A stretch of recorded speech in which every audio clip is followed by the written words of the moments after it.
নমস্কার, শুরু হচ্ছে এই সপ্তাহের সাপ্তাহিক রাশিফল। শ্রী তনয়ের বিচারে তুলা রাশির জাতক জাতিকাদের জন্য এই সপ্তাহটি যথেষ্ট শুভ ফলদায়ক। অনেক দিনের পুরনো রোগ সেরে যাওয়ার সম্ভাবনা রয়েছে। কর্মক্ষেত্রে সরকারি চাকরিরতদের জন্য এই সপ্তাহটি যথেষ্ট ভালো। ঊর্ধ্বতন কর্মচারীর কাছ থেকে প্রশংসা পেতে পারেন। পরিবারের সকলকে নিয়ে সপ্তাহের শেষের দিকে হঠাৎ করে কোনো পাহাড়ি জায়গায় ঘুরতে যাওয়ার প্ল্যান হওয়ার সম্ভাবনা রয়েছে। অর্থদণ্ড যোগ রয়েছে। টাকা খরচ করার সময় খুব সাবধানে খরচ করতে হবে। টাকার ব্যাগ রাখার সময় সাবধানতা অবলম্বন করতে হবে। শুভ সংখ্যা 7, শুভ রং নীল।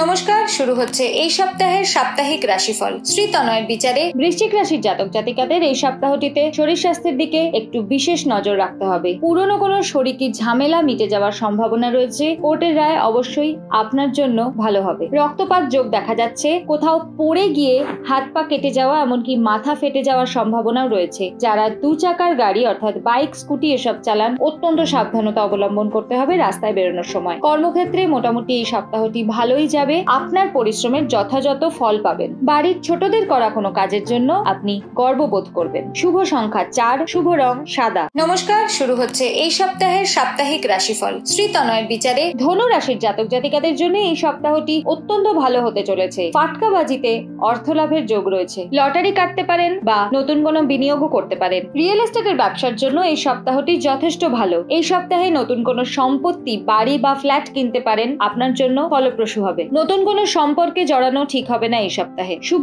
সংখ্যা 3, শুভ রং কমলা। নমস্কার, শুরু হচ্ছে এই সপ্তাহের সাপ্তাহিক রাশিফল। শ্রী তনয়ের বিচারে মকর রাশির জাতক জাতিকাদের জন্য এই সপ্তাহটি সপ্তাহের প্রথমার্ধ যথেষ্ট ভালো যাবে। তবে বৃহস্পতিবারের পর থেকে বেশ কিছু সমস্যার সম্মুখীন হতে পারেন। কর্মক্ষেত্রে অনেক জটিলতা দেখা দেবে। সহকর্মীর কাছ থেকে অনেক সমস্যার সম্মুখীন হবেন। বেসরকারি ক্ষেত্রে যারা চাকরিরত আছেন তারা খুব সাবধানে থাকবেন। চাকরি চলে যাওয়ার পর্যন্ত সম্ভাবনা রয়েছে। শুধু কর্মক্ষেত্রেই নয়, পারিবারিক ক্ষেত্রে বা প্রতিবেশী বন্ধু বান্ধবের মধ্যেও কোনো ঝামেলায় জড়িয়ে গিয়ে অকারণে বদনামের ভাগিদার হতে পারেন। মানসিক চাপ বৃদ্ধি পাওয়ার জন্য শারীরিক অবনতি ঘটবে। মাথার যন্ত্রণা এবং চোখের ব্যথা বৃদ্ধি পাওয়ার সম্ভাবনা দেখা দিচ্ছে। বাড়ির গুরুজনদের বা গুরুস্থানীয় ব্যক্তির বুদ্ধি পরামর্শ এই সপ্তাহে আপনাকে অনেক সাহায্য করবে। শুভ সংখ্যা 8, শুভ রং সাদা। নমস্কার, শুরু হচ্ছে এই সপ্তাহের সাপ্তাহিক রাশিফল। শ্রী তনয়ের বিচারে কুম্ভ রাশির জাতক জাতিকাদের জন্য যারা উচ্চশিক্ষার জন্য বিদেশে যাওয়ার কথা ভাবছেন, সেই সব জাতক জাতিকার অত্যন্ত ভালো সময় আসতে চলেছে।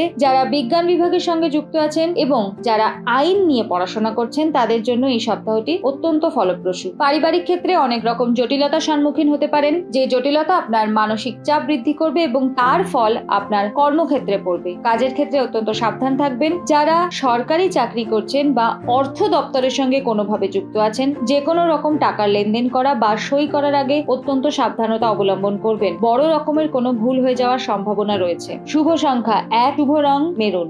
নমস্কার, শুরু হচ্ছে এই সপ্তাহের সাপ্তাহিক রাশিফল। শ্রী তনয়ের বিচারে মীন রাশির জাতক জাতিকাদের এই সপ্তাহটিতে মোটামুটি ভালো সময় কাটবে। পরিবারের সঙ্গে যথেষ্ট ভালো সময় কাটাতে পারবেন। কর্মক্ষেত্রে কোনো রকম মিথ্যে অপবাদের সম্মুখীন হতে পারেন। তবে এই সপ্তাহটি নতুন কোনো বন্ধু বানানো বা সহকর্মীদের সঙ্গে অত্যাধিক বেশি গল্পগুজব না করাই ভালো। যতটা সম্ভব কথা বলার আগে ভাবনা চিন্তা করতে হবে। ছাত্রছাত্রীদের জন্য এই সপ্তাহটি যথেষ্ট ভালো। যারা কম্পিটিটিভ পরীক্ষার জন্য প্রস্তুতি নিচ্ছেন, তাদের এই সপ্তাহটি একটু খারাপ যেতে পারে। সাবধানতা এবং মনোযোগ সবসময় অবলম্বন করতে হবে। দৈনন্দিন যাতায়াতের জন্য বা কর্মসূত্রে যারা জল বা জলপথের সঙ্গে যুক্ত রয়েছেন, সাবধানতা অবশ্যই অবলম্বন করবেন। শুভ সংখ্যা 7, শুভ রং সবুজ।